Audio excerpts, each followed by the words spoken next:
And on such grounds it is that those who held the stuff of things as fire, and out of fire alone the cosmic sum is formed, are seen mightily from true reason to have lapsed. Of whom, chief leader to do battle, comes that Heraclitus, famous for dark speech among the silly, not the serious Greeks who search for truth. For dolts are ever prone that to bewonder and adore which hides beneath distorted words, holding that true which sweetly tickles in their stupid ears, or which is rouged in finely finished phrase. For how, I ask, can things so varied be, if formed of fire, single and pure? No wit would help for fire to be condensed or thinned, if all the parts of fire did still preserve but fire's own nature, seen before in growth. The heat were keener with the parts compressed, milder. Again when severed or dispersed, and more than this thou canst conceive of naught that from such causes could become, much less might earth's variety of things be born from any fires soever,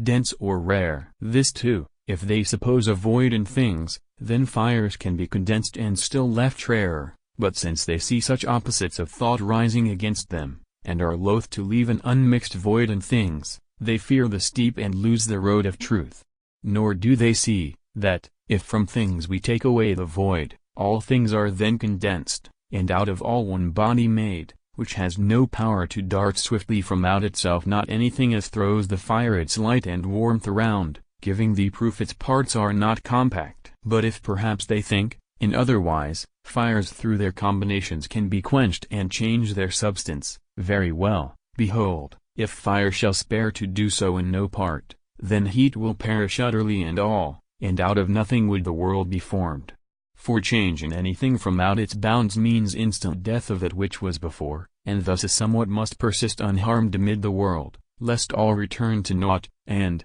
born from naught, abundance thrive anew. Now since indeed there are those surest bodies which keep their nature evermore the same, upon whose going out and coming in and changed order things their nature change, and all corporeal substance is transformed, 'tis thine to know those primal bodies, then, are not of fire. For 'twere of no avail should some depart and go away, and some be added new, and some be changed in order, if still all kept their nature of old heat, for whatsoever they created then would still in any case be only fire. The truth, I fancy, this, bodies there are whose clashings, motions, order, posture, shapes produce the fire, and which, by order changed, do change the nature of the thing produced, and are thereafter nothing like to fire, nor whatso else has power to send its bodies with impact touching on the senses touch. Again, to say that all things are but fire and no true thing in number of all things exists but fire, as this same fellow says, seems crazed folly.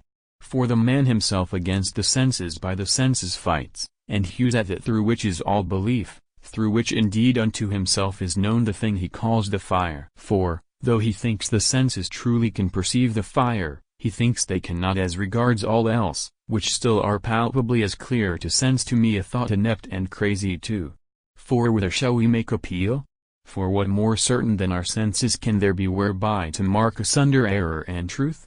Besides, why rather do away with all, and wish to allow heat only, than deny the fire and still allow all else to be, alike the madness either way it seems. Thus whosoever have held the stuff of things to be but fire, and out of fire the sum, and whosoever have constituted air as first beginning of begotten things, and all whoever have held that of itself water alone contrives things, or that earth createth all and changes things anew to divers natures, mightily they seem a long way to have wandered from the truth. Add, too, whoever make the primal stuff twofold, by joining air to fire, and earth to water, add who deem that things can grow out of the four fire, earth, and breath, and rain, as first Empedocles of Acragas, whom that three-cornered isle of all the lands bore on her coasts, around which flows in mighty bend and bay the Ionic seas, splashing the brine from off their gray-green waves. Here, billowing onward through the narrow straits, swift ocean cuts her boundaries from the shores of the Italic mainland.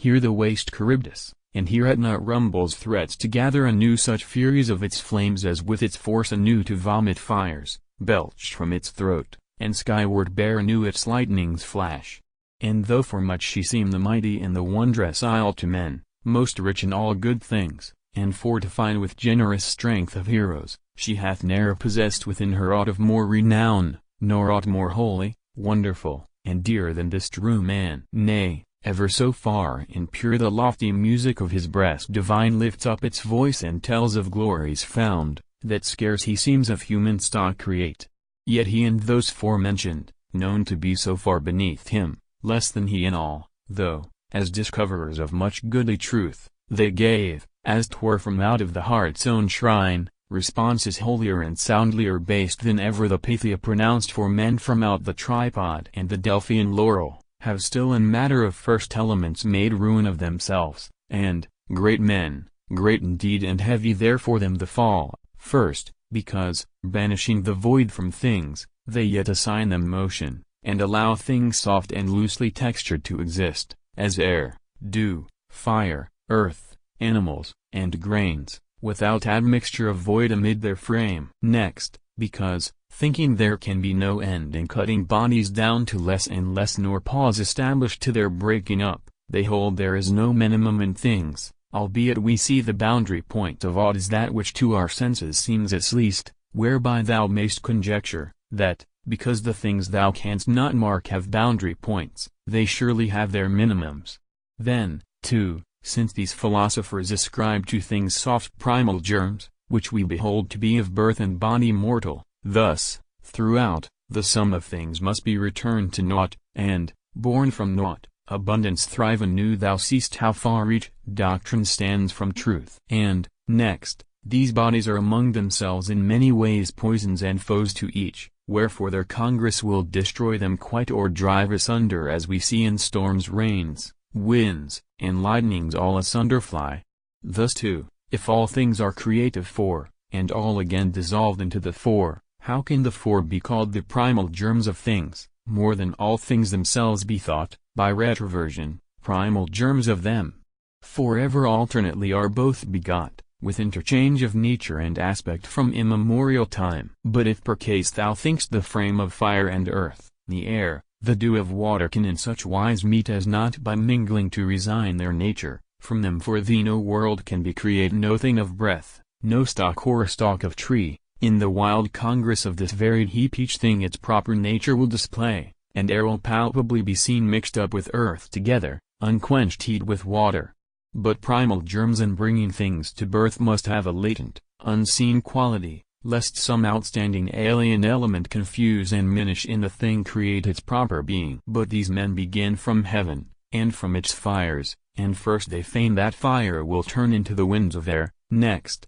that from air the rain begotten is, and earth created out of rain, and then that all, reversely, are returned from earth the moisture first, then air thereafter heat, and that these same ne'er cease in interchange, to go their ways from heaven to earth, from earth unto the stars of the ethereal world, which in no wise at all the germs can do. Since an immutable somewhat still must be, lest all things utterly be sped to naught, for change in anything from out its bounds means instant death of that which was before. Wherefore, since those things, mentioned heretofore, suffer a changed state, they must derive from others ever unconvertible, lest and things utterly return to naught. Then why not rather presuppose there be bodies with such a nature furnished forth that, if perchance they have created fire, can still, by virtue of a few withdrawn, or added few, and motion and order changed, fashion the winds of air, and thus all things forevermore be interchanged with all? But facts in proof are manifest.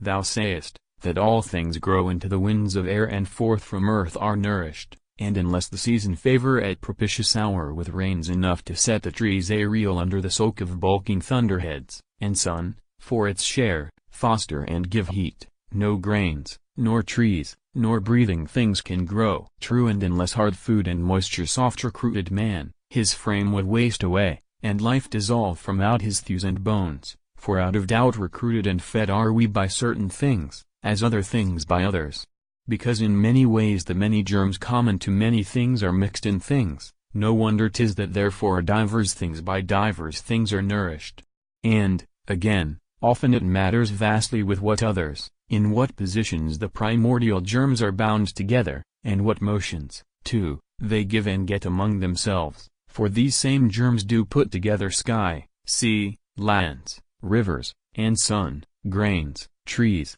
and breathing things, but yet commixed they are in divers modes with divers things, forever as they move. Nay, thou beholdest in our verses here elements many, common to many worlds, albeit thou must confess each verse, each word from one another differs both in sense and ring of sound, so much the elements can bring about by change of order alone.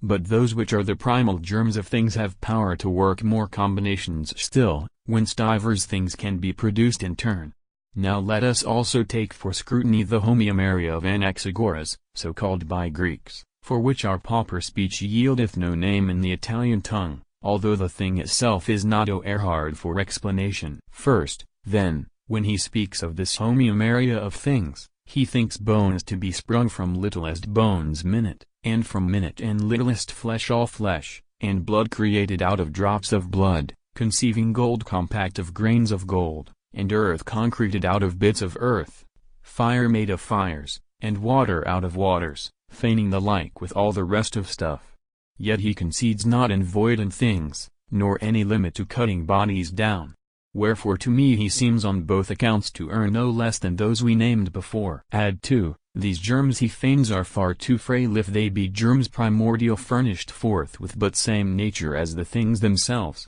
and travail and perish equally with those, and no rain curbs them from annihilation. For which will last against the grip and crush under the teeth of death? The fire? The moist? Or else the air? Which then? The blood? The bones? No one, methinks, when everything will be at bottom as mortal as what here we mark to perish by force before our gazing eyes. But my appeal is to the proofs above that things cannot fall back to naught, nor yet from naught increase. And now again, since food augments and nourishes the human frame, 'tis thine to know our veins and blood and bones and thews are formed of particles unlike to them in kind, or if they say all foods are of mixed substance having in themselves small bodies of thews, and bones, and also veins and particles of blood, then every food, solid or liquid, must itself be thought as made and mixed of things unlike in kind of bones, of thews, of ichor and of blood. Again, if all the bodies which upgrow from earth,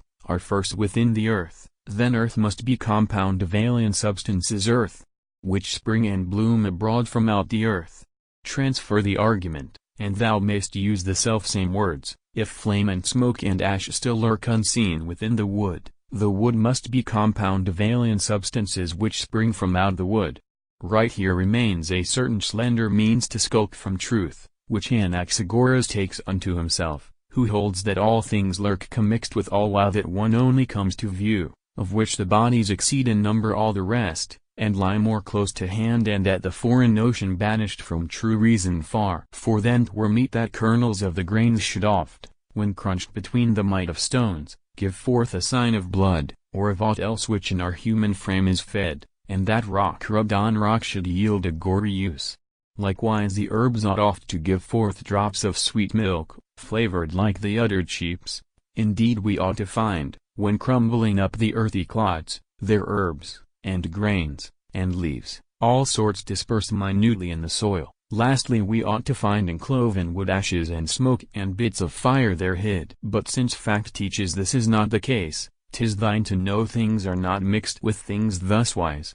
but seeds, common to many things, commixed in many ways, must lurk in things. But often it happens on ski hills thou sayest, that neighboring tops of lofty trees are rubbed one against other, smote by the blustering south, till all ablaze with bursting flower of flame. Good sooth yet fire is not engraft in wood, but many are the seeds of heat, and when rubbing together they together flow, they start the conflagrations in the forests. Whereas if flame, already fashioned, lay stored up within the forests, then the fires could not for any time be kept unseen, but would be laying all the wildwood waste and burning all the boscage. Now dost see, even as we said a little space above, how mightily it matters with what others, in what positions these same primal germs are bound together, and what motions, too, they give and get among themselves. How, hence, the same, if altered mongst themselves, can body both igneous and ligneous objects forth precisely as these words themselves are made by somewhat altering their elements, although we mark with name and deed distinct the igneous from the ligneous. Once again, if thou suppose whatever thou beholdest, among all visible objects, cannot be, unless thou feign bodies of matter endowed with a like nature. By thy vain device for thee will perish all the germs of things. 'Twill come to pass they'll laugh aloud, like men, shaken asunder by a spasm of mirth, or moisten with salty teardrops cheeks and chins.